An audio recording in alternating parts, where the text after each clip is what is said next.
До вчерашните концесионери на плажите затечени. Од утринава немаат струја во угостителските објекти со кои стопанисуваа. Ева на им ја исклучи.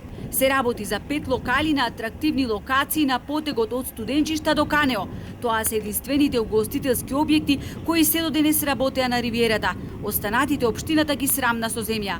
Концесионерите не сакаат да зборуваат пред камера, но велат дека се работи за правни субјекти кои редовно ги подмирувале сметките за електрична енергија. Од тука за нив е нејасно врз кој основ им е исклучена струјата. Од ЕВН појаснуваа дека постапиле по барање на општина Охрид, а од општината пак Кусо изминал рокот од 8 дена кој им бил даден да престанат со обавување на дејноста. Охридскиот еснав на угостители побара од градоначалникот и советот на општина Охрид идно одлагање на активностите со рушење до крај на туристичката сезона, односно до средина на месец септември.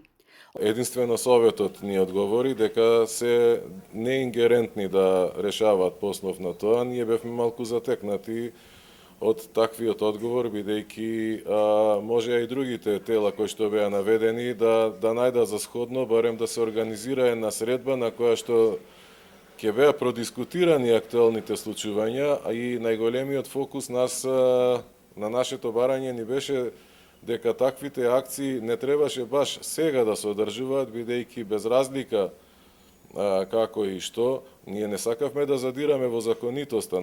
Од независната угостителска комора реагираат бидејќи рушењето годинава како и лани се врши пред почетокот на летната сезона, а потоа како што велат се заборават цели 9 месеци до наредната сезона. Пред било што да се руши, сметам дека прво треба да се изготви стратегија што всушност ќе се прави или што ќе треба да се постигне со тој простор. Најлесно е да се сруши. Тешко е повторно да се изгради и да се врати во функционалност тоа што веќе било направено. Ова е краткотрајно и избрзано решение, кој ќе направи ненадоместливи штети не само на туризмот, туку и на луѓето кои живеат во тие средини, велат од независната угостителска комора. Од општина Охрид не отстапуваат од акцијата. На сите концесионери им се истечени договорите за стопанисување.